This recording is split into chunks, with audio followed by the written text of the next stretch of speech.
Hi guys, and welcome back to the channel. Okay, so today I have 4 PortaPaks on the bench. I've dragged them out of my collection so I can go over them and see what the power output is on them. 2 of them I'll be keeping, the other 2 will be going. I don't need 4. But there's something that I would like to ask anybody out there that is familiar with this particular type of radio. So just bear with me one moment and I'll show you exactly what I mean. Right, okay guys, so the usual antenna for the Midland PortaPaks is the one at the top. It's a telescopic antenna with a centre loaded coil. Now when I purchased one of these radios a while back now, it came with the telescopic antenna as you see there, but it also came with one of these antennas with a rubber duck on it. Now, I've not seen this type of antenna before on the Midland PortaPaks, so I just wondered if anybody else had any information about that antenna and if it actually came with the PortaPaks. The PortaPaks is unique in a way where the connection point for the antenna fixes to the radio. It has a little bezel that is attached to the back of the radio, and you screw the antenna into it with the screw point there. Now, as far as I know, there's no other antenna that will fit the Midland PortaPaks. So again, I'm actually baffled as to where the antenna came from with the black rubber duck on it. Now it doesn't extend any further than that, and it's about 18, maybe 20 inches long, so it's quite a size. So yeah, if you can give me any input on that particular type of rubber duck antenna, if you've got any information where it came from, was it meant for the 805, was it something that was bought separately? I have no idea. So any input guys, just leave it in the comment section. Right, back to the radios. So, what I'm going to be doing is testing each of these radios out, and I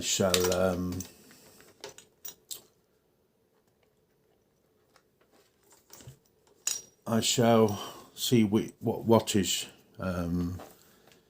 If I can find a microphone. Right, so okay,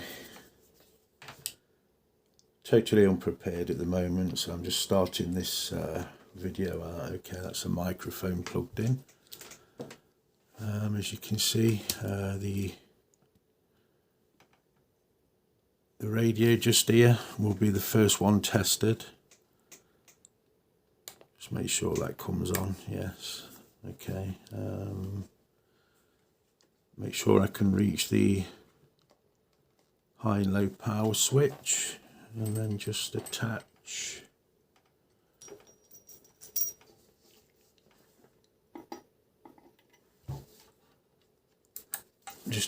the meter.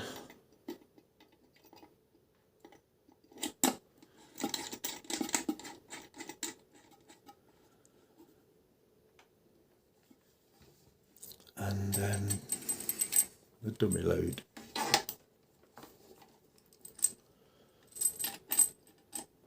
Using a 300 watt dummy load for this.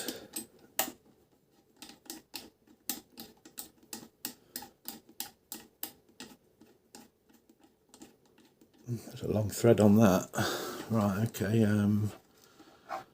let's tuck all the wires away, turn on the meter. We're now into the dummy load, and there goes the first one. Right, so the first radio,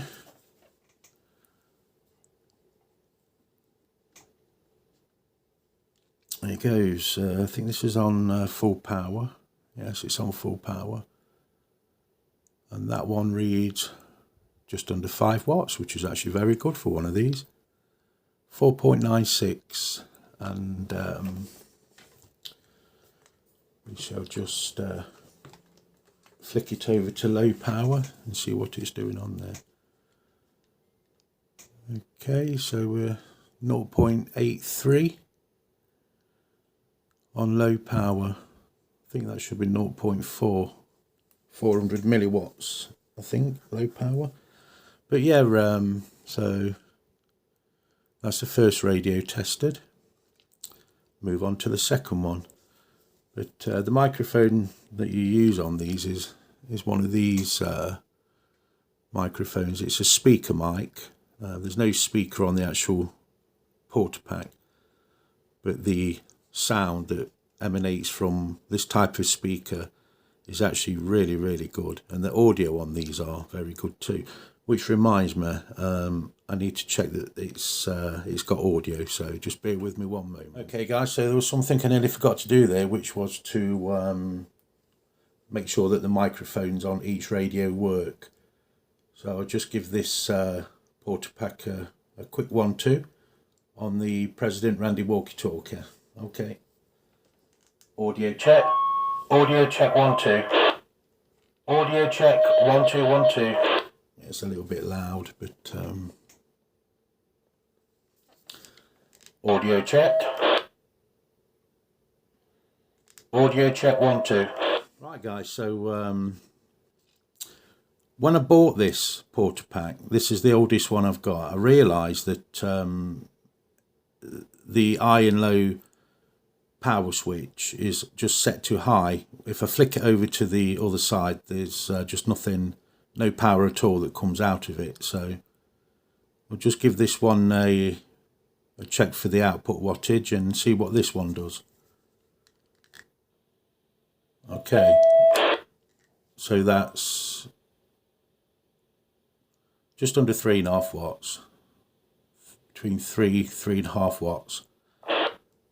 So looks like this one is going to have to be serviced, but the audio seems okay on it, so we'll just give it a blast. Audio check 1-2, audio check. Yeah, one good thing about these PortaPaks is that they have extremely good audio on them. So what I'll do now is I'll just jump over to PortaPak number 3. Right guys, here we are at number 3 PortaPak.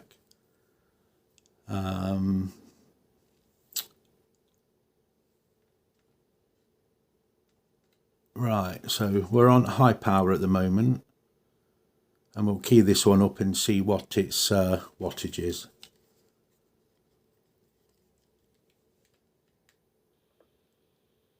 Okay, that's just over 5 watts. I think I have a sneaky feeling that some of these have been turned up inside.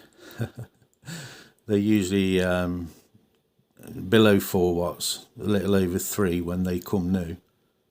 So yeah, so that one's just over the 5 watt marker, and we'll see what it's doing on low power.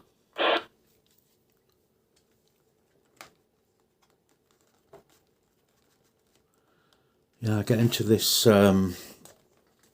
high-low power switch in the back is actually quite fiddly. Right, okay, we're on over to low power now. Let's see what it does on low power. And that one's a little under a watt, so that's okay.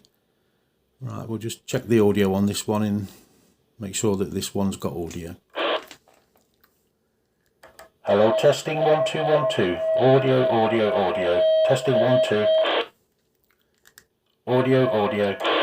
Right, okay, so nothing wrong with the audio on that one, working fine. Over 5 watts and just under 1 watt, high and low power. So there we go for number 3. Let's move on to the last one, and number 4. Right, back again with radio number 4. So guys, these 3 here are 805 model, and this one here is an 805D for Delta. Now this one here is an earlier model of the radio, so the only difference that I can see, it's got nothing to do with performance or how the radio's actually perform. So when this particular radio was taken off the battery supply or the power supply that you would want to run it with, it resorts back to channel 9. So if I was to turn this one on now, the radio always comes on channel 9 when it's been unhooked from its main power source. If you was to leave the battery connected or the power supply connected, it would come back on the channel that you last left it on. So that's the difference between the 805D and the 805 model. One's an earlier model, one's a little bit later. So we'll see what this one does on high power.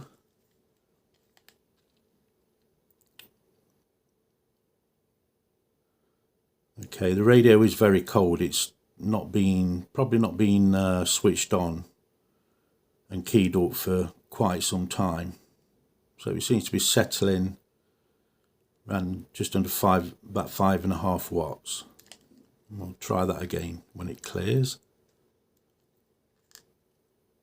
Yeah, so now the radio's had a little bit of juice put through it. It seems to be doing what it should.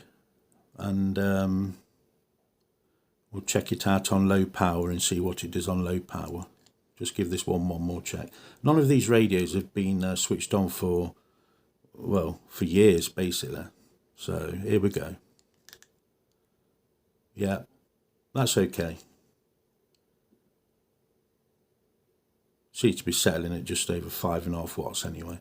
Okay guys, I'm just going to switch this one over to low power and take a reading of low power.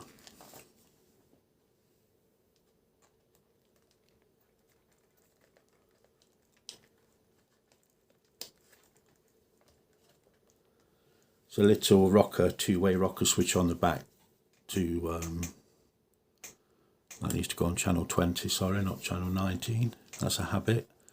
Right, we'll just keep it on low power.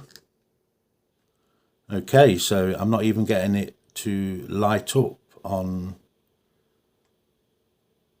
channel, so the power is very low, as you can see, 0.27. So I think a couple of these radios, in fact all of these radios, I think I'll get the guy that sorts my radio stuff out. I'm going to hand these over to him and get them all put back to the original settings. Obviously, I would imagine over the years of these being used, they've been twiddled about with inside with the deviation and the output. Obviously, because some of them are well over the 4 watt mark, which is the legal wattage output in the UK. So we'll just check the audio on this one, make sure the audio works. Testing 1 2. Audio check, testing 1 2. Audio. Okay, so the audio on that one seems to be a little bit quiet, but that can be looked at on the modulation meter. I could actually do these myself, but I've just been lazy and can't be bothered, and I've not got all the proper equipment anyway. I've got everything I need to adjust the wattage and the audio, but I'm just using base model meters, so they basically need to go onto a bench, with proper bench test equipment to make sure that the correct values are running into them and the correct values are coming out of them with the audio and the power. So okay guys, that's over and done with for this test. I'm going to get these radios sorted out. As I said earlier on in the video, 2 of these radios will be going, and I think they've actually already been gone. Now I have got another one of these radios, but it's in a sealed box and I don't want to open it. So I have actually got 5 of these, but obviously the one that's in its wrappers, I don't want to open that one. It should be as it is when it came out, absolutely brand new from the shop itself when it was first sold. So that's it for this video guys. Hope you enjoyed watching me testing these 4 PortaPaks, and I'll get them sorted out. And if anybody can help with that antenna, the that rubber duck, in fact, I don't think I've got it here. Yes, I have got it here with me. If you didn't see it before in the video, if you skipped anything, this is the antenna I'm talking about. It's a rubber duck with a steel, it's not aluminium, it's steel chromed base. It doesn't extend at all, and it's about 18-20 inches long, and it does work actually quite well. It works, you know, just as good as the center loaded coiled telescopic antennas for these radios. So yeah, right guys, that's it for this video. Hope you enjoyed it, and I'll catch up with you again sometime somewhere online. Bye bye for now.